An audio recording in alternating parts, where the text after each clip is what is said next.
এ সর্বনাশ যে প্রজেক্ট আতল হইছে টিহা টিহা টিহা গনা লাগে তো কামলা লল লাগবো আর ব্যাংক আমার টিহা আটবো মনে তো না এর ব্যাংক আমরাই উঠ ৫,০০০ টিহা কাল্লা দেয়ার বে কই আজ এই জানছস পরে ৩ মাস যাইতাছে গা কত প্রজেক্ট লয়ে বরি রইছ কিন্তু তোর কি প্রজেক্ট আছে আমার দেহা আরে বেড়া তুমি এই ৫,০০০ টাকা লাগে তুমি ভবিষ্যৎ কোটিপতির অপমান করতেছো আরে বাপরে ৩ মাস হয়ে গেছে গা পরের দিন দেয়া লাস্ট টিহা ওহানা তুই কোটিপতি বেড়া হালেম তোমার লাগান হালেম টিহা দা গুরিয়াল বাম বেড়া চিনো তুমি আমারে কিবা গুরিয়ার বে এই যে প্রজেক্ট লইছি হ্যাঁ। শুধু টিহা টিহা টিহা টিহা কি টিহা বল? গনা লাগে তোমার কামলা লমু কামলা বেতরে ওই মাসে 2 লাখ সব বনসের কথা বাতা কি কি করছস এনো এনে কি প্রজেক্ট এটা তো জিগাইবা কি করছস এনো আমার দেহা এই যে মনে করো ডিগিটা হ্যাঁ এই ডিগিটার মধ্যে যদি আমি 1 কেজি রেনু মাছ ফুটাই হ্যাঁ তাহলে 1 কেজি রেনু মাছে কোটি মাছের ফোন হইব মেলা ২-৪ লাখ কইবো 2-4 লাখ ফোন হইব এই তো হ্যাঁ তাহলে এই সাইজ করে যদি আমি 5 টাকা পিস বেশি তাহলে 4 লাখ রেনু মাছের দাম কত ২০ লাখ 20 লাখ টাকা আচ্ছা যদি আটটু বড় করি হ্যাঁ। 10 টাকা পিস বেশি তাহলে কয় লাখ টাকা হইব তাহলে ৪০ লাখ 40 লাখ এখন আমার টার্গেট তো এটা 10 টাকা পিস বেচার না 15 টাকা পিস বেচা আর তুমি কি মনে করছো এটার মধ্যে আমি 1 কেজি রেনু মাছ ফুটাইয়াম আমি তো মিনিমাম 50 কেজি রেনু মাছ ফুটাইয়াম তখন তো টেহা গনা লাগিয়া কামলা লল লাগবো ব্যাংকের মধ্যে টেহা আটতো না কথাটা বুঝছো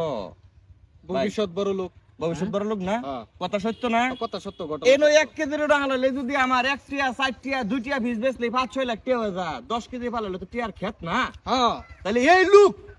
আমার অপমান করে ভবিষ্যৎ কোটিপতিরে ৫,০০০ টাকা ভবিষ্যৎ কোটিপতিরে তুমি হালিম 5 টাকা লাগে ৫,০০০ টাকা লাগে অপমান করো ৫,০০০ টাকা হয় ৩ মাস ধরে এবারে আরো দেখতে চাইও তুমি আমার লগে এই দিগিটা কার কোন দিকে এই যে যে দিগিটা দেখাইলে দিকে তো এটা আমার না তাহলে তোর নাতে তুইও তো ফাঁকা ভুক্ত হিসাব কেমনে করস আরে দিকে তো কিনবা কিনবো ভবিষ্যৎ হইব আর কি কিনবো হ্যাঁ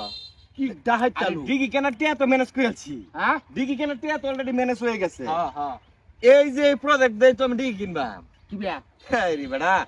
এই যে লেসু গাছটা দেখতেছো হ্যাঁ এই লেসু গাছ লেসুর ফুল আছে 20 লক্ষ সব বনসের কথা বাতা তুই এটি গণলে কি বিয়া গনছি ধৈর্য ধরে আমার তো আবার ধৈর্য আহা পরিকল্পিত লোক আমরা মানে প্রতিটা কাম পরিকল্পনা করে করি এই যে মনে করো এই যে লেসুর ফুল আমি একটা একটা একটা করে গুনছি হ্যাঁ এই যে আমার পুরো বাগানে 20 লক্ষ লেসুর ফুল আছে হ্যাঁ একটা লেসু যদি আমি একটা পিস করে বেশি তাহলে টিয়া হইতে কত 20 লক্ষ কথা তো সত্য এনতে অর্ধেক ফুল পড়ে গেল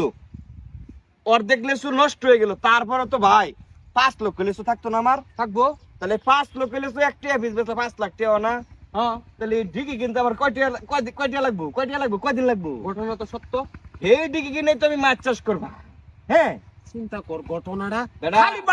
খালি বাহি গপ তুমি হালিমটা টাকা ঘুরবা আমি কথাটা মনে ও রাখো ভাই যাও আল্লাহ যাও গা সকাল থইয়া গুফের মাঝে তেল দে গুতা সব এই বাহি গপ্প দে আমার বাসা এই ডুবাইবার সাস এই সব তেল মারা গপ্প আমি মানি না তো বাহি গপ্প ব্যক্তি বাহি গপ্প করতাছস টেহা দি আরে ছাড়ো তোমরা টেহা দে আরে তুমি আমার কথাটা বুঝছো তো টেহা দেলবো তো চিন্তা কর না হে লেসু গাছে ফুল কন্যা আর এই যে আরেক বাটার ফিশারি হে মাছ ছাড়বো বড় হইবো পরে টেহা দিব তোমরা টেহা নগদ দি দাম না তোর ভবিষ্যৎ পরিকল্পনা তো খুব ভালো এই কয়টা মাছ দিতারে না সময় আমারে কয়েকটা মাস পরে টেহা দিব পরিকল্পনা খুব ভালো ৫,০০০ টাকা বড় হরিয়া রইছে আমার কামলা লই আমি তোমার টাকা গঙ্গ লাগে এই বেলা এই অপমানের বদলা জিল্লুর যদি না লইছে নাম ফাড়াই আলবো আমার নামে দুটা কুত্তা পাইলো হ্যাঁ কথা বলছো দুটা কুত্তা পাইলো বড়া রাকাল ভাইতাছি ফুলা ভরি লইয়া খাইতে দা বাইরে আমি এর বাচ্চে আমি দৌড়াইম হ্যাঁ টেহা পাইবেন এর কাছে আমনে ৫,০০০ এই রে বেটা আমি তো ডিসপ্লে টেহা লাগাইছিলাম 3 মাসে টেহা পাবেন হ্যাঁ আমনের যে বাসা মারতাছে আমি টেহা চাওয়ার সুযোগই পাইলাম না বাবা সর্বনাশ কাল ভাইতাছি জম দৌড়াড়ে আমি আইলাম